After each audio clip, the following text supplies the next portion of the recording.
ಕಾರ್ಮಿಕ ಬಂಧುಗಳೇ, ಇವಾಗ ಹಲವಾರು ನಾಯಕರು ಮಾತಾಡಬೇಕಾದ್ರೆ ಹೇಳಿದ್ದಾರೆ, ನಮ್ಮ ಕಾರ್ಮಿಕರು ಅಂತ ಹೇಳಿದ್ರೆ ಯಾವ ಮಟ್ಟದಲ್ಲಿ ಇವತ್ತು ಕೆಲಸ ಮಾಡ್ತಾ ಇದ್ದೀವಿ. ಮುಖ್ಯವಾಗಿ ನಾವು ಕಟ್ಟಡ ಕಾರ್ಮಿಕರಾಗಿ ಹಲವಾರು ವರ್ಷಗಳಿಂದ ನಾವು ದುಡ್ಕೊಂಡು ಬರ್ತಾ ಇದ್ದೀವಿ. ಈಗ ಸುಮಾರು ಜನ ನಮ್ಮ ಲೇಬರ್ ಇನ್ಸ್ಪೆಕ್ಟ್ರು ಸಹ ಮಾತಾಡಿದರು. ಎಷ್ಟು ಜನ ಕಾರ್ಮಿಕರೀಗ ಲೇಬರ್ ಕಾರ್ಡ್ ಮಾಡ್ಕೊಂಡಿದ್ದೀರಾ? ಕೈ ಎತ್ತಿ ನೋಡೋಣ.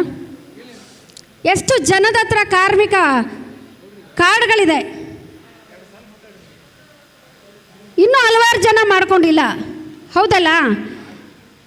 ಮುಖ್ಯವಾಗಿ ಈ ಒಂದು ಮಂಡಳಿ ಇವತ್ತೇನು 2007ರಲ್ಲಿ ಪ್ರಾರಂಭವಾದಂತಹ ನಮ್ಮ ಮಂಡಳಿ ನಮಗೋಸ್ಕರ, ಅಂದರೆ ಕಟ್ಟಡ ಕಾರ್ಮಿಕರಿಗೋಸ್ಕರ ಇರುವಂಥ ಮಂಡಳಿ.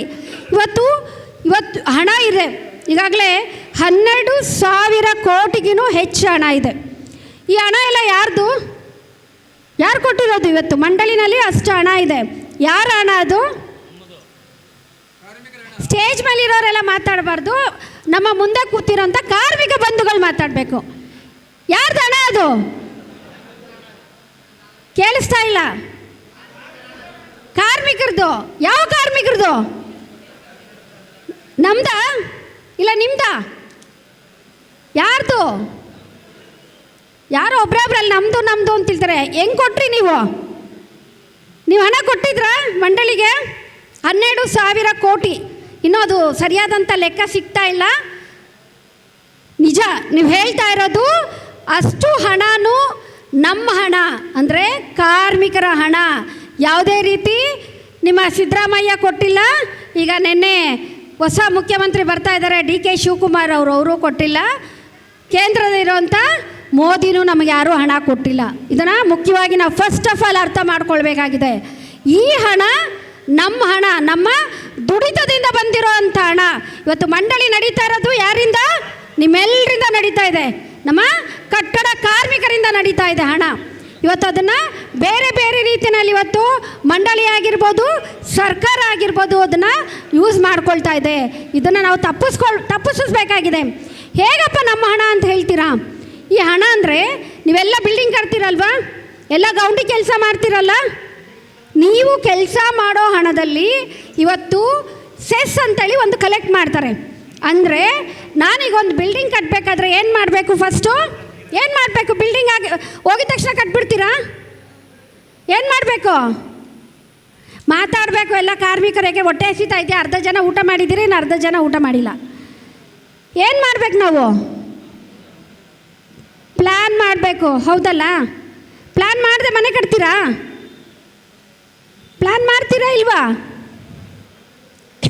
ಮಾತಾಡಿಲ್ಲ ಅಂದರೆ ಎಲ್ಲ ಬೋರ್ ಹೊಡಿತಾ ಇದೆ ಅಂತ ಅನ್ನಿಸ್ತಾ ಇದೆ. ಅಲ್ಲ, ನನ್ನ ಕನ್ನಡ ನಿಮಗೆ ಅಷ್ಟು ಅರ್ಥ ಆಗಿಲ್ವಾ ಅಂತ ನನಗೆ ಗೊತ್ತಾಗ್ತಾ ಇಲ್ಲ. ಅರ್ಥ ಆಗ್ತಿದೆಯಾ? ಎಲ್ಲದಕ್ಕೂ ಸೈಲೆಂಟಾಗಿದ್ದರೆ ಕಷ್ಟ. ಅರ್ಥ ಆಗುತ್ತಾ? ನನ್ನ ಕನ್ನಡ ಅರ್ಥ ಆಗ್ತಿದೆಯಾ? ಓಕೆ. ಸೊ ಒಂದು ಬಿಲ್ಡಿಂಗ್ ಕಟ್ಟಬೇಕಾದ್ರೆ ನಾವೇನು ಮಾಡ್ತೀವಿ? ಫಸ್ಟು ಪ್ಲ್ಯಾನ್ ಮಾಡ್ತೀವಿ. ಬಾತ್ರೂಮ್ ಎಲ್ಲಿ ಬರಬೇಕು, ಬಚ್ಚಲ ಮನೆ ಎಲ್ಲಿ ಬರಬೇಕು, ಹಾಲ್ ಎಲ್ಲಿ ಬರಬೇಕು, ಅದೆಲ್ಲ ನಾವು ಪ್ಲ್ಯಾನ್ ಮಾಡ್ತೀವಲ್ಲ. ಪ್ಲ್ಯಾನ್ ಮಾಡಿದಾಗ ನಾವು ಬೆಂಗಳೂರಲ್ಲಾದರೆ ಏನು ಮಾಡ್ತೀವಿ? ನಮಗೆ BBMP ಅಂತ ಇದೆ, ಅಲ್ಲಿ ಹೋಗಿ ನಾನು ಅಪ್ರೂವಲ್ ಮಾಡ್ಕೋಬೇಕಾಗತ್ತೆ. ಸೊ ಅಪ್ರೂವಲ್ ಮಾಡಬೇಕಾದ್ರೆ ನಾವೇನು ಮಾಡ್ತೀವಿ? 1% ಸೆಸ್ ಹಣ ಕಟ್ಟಬೇಕು ಅಂತ ಹೇಳಿದ್ರೆ, ನಾನು ಮನೆ ಕಟ್ಟಬೇಕಾದ್ರೆ 10 ಲಕ್ಷ ರೂಪಾಯಿ ನಾನು ಖರ್ಚು ಮಾಡ್ತೀನಿ ಅಂದರೆ ಅದರಲ್ಲಿ 1% ಹಣನ ನಾವೆಲ್ಲಿಗೆ ಕೊಡಬೇಕಾಗತ್ತೆ? ಮಂಡಳಿಗೆ ಕೊಡಬೇಕಾಗತ್ತೆ. ಆ ಮಂಡಳಿ ಹಣನೇ ಇವತ್ತು ನಿಮಗಾಗಿ ಖರ್ಚು ಮಾಡ್ತಾರಂಥ ಹಣ. ಹಾಗಾಗಿ ಅದು ಯಾರ ಹಣ ಆಗುತ್ತೆ? ಯಾವುದೇ ಸರ್ಕಾರದ ಹಣ ಅಲ್ಲ, ಬಜೆಟರಿ ಅಲೋಕೇಶನ್ ಅಲ್ಲ, ನಮ್ಮ ಹಣ. ಹಾಗಾಗಿ ಪ್ರತಿಯೊಬ್ಬ ಕಟ್ಟಡ ಕಾರ್ಮಿಕರು ಮೊದಲನೇದಾಗಿ ನೀವು ಕಾರ್ಡ್ಗಳನ್ನ ಮಾಡಿಸ್ಬೇಕು. ಸರ್ಕಾರದಿಂದ ಅಂದರೆ ಮಂಡಳಿಯಿಂದ ದೊರಕ್ತಾ ಇರುವಂತಹ 12 ಬೆನಿಫಿಟ್, 19 ಅಂತ ಹೇಳ್ತಾರೆ, ಪೇಪರೆಲ್ಲ ಬರುತ್ತೆ. ನಿಜವಾಗ್ಲೂ ನಮಗೆ ಸಿಗ್ತಾ ಇರೋದು 12 ಬೆನಿಫಿಟ್ ಮಾತ್ರ. ಅರ್ಥ ಆಗ್ತಿದ್ದಿಲ್ಲ? ಸೊ ಈಗ ಅದರಲ್ಲಿ ಇವಾಗ ಏನು ಮಾಡ್ತಾ ಇದ್ದಾರೆ ಅಂತ ಹೇಳಿದ್ರೆ, ಈಗ ನಾವು ಲಾಸ್ಟ್ ವೀಕು ಹೋಗಿದ್ವಿ, CO ಹತ್ರ ಭೇಟಿ ಮಾಡಿ ಮಾತಾಡ್ಕೊಂಡು ಬಂದ್ವಿ. ಈಗ ಸಾಹೇಬ್ರು ಹೇಳಿದರು, ಎಜುಕೇಷನ್ಗೆ 3,000 ಈಗ ಸ್ಟಾಪ್ ಆಗಿದೆ ಸರ್. ಬರೀ 1,200 ರೂಪಾಯಿ ಕೊಡ್ತಿದ್ದಾರೆ, 1,800 ರೂಪಾಯಿ. ಅದು 200 ಇದ್ದಿದ್ದು 1,800 ಮಾಡಿದ್ದಾರೆ.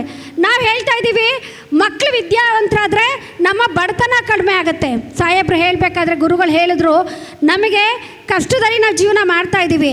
ನಮ್ಮ ಮಂಡಳಿಲಿ ನಮ್ಮ ಹಣ ಮುಂಚೆ ಏನು ಮಾಡ್ತಾಯಿದ್ರು, ಮಕ್ಕಳು ಓದ್ತಾ ಇರ್ಬೇಕಾದ್ರೆ 3,000ದಿಂದ 10,000, 20,000, 25,000 ತನಕ ನಮಗೆ ಸ್ಕಾಲರ್ಶಿಪ್ ಸಿಗ್ತಾಯಿತ್ತು. ಅಟ್ಲೀಸ್ಟ್ ನನ್ನ ಮಗನ ಒಂದು ಹಂತಕ್ಕೆ ನಾನು ಓದಿಸುವಂತಹ ಖುಷಿ ಸಿಗ್ತಾಯಿತ್ತು. ಈಗೇನು ಮಾಡಿದ್ದಾರೆ ಮಂಡಳಿ ಕೇಳಿದ್ರೆ ನಮ್ಮ ಹತ್ರ ಹಣ ಇಲ್ಲ, ಬರೀ 1,200 ಕೊಡ್ತಾರೆ 3ನೇ ಕ್ಲಾಸ್ 4ನೇ ಕ್ಲಾಸ್ಗೆ. ಏನ್ರಿ ಸಿಗುತ್ತೆ? ಏನೂ ಸಿಗಲ್ಲ. ಅದರೊಳಗಡೆ ನಾವು ಮನೆಯಾಗ ಗಲಾಟೆ ಮಾಡಿ ಬಂದಿದ್ದೀವಿ.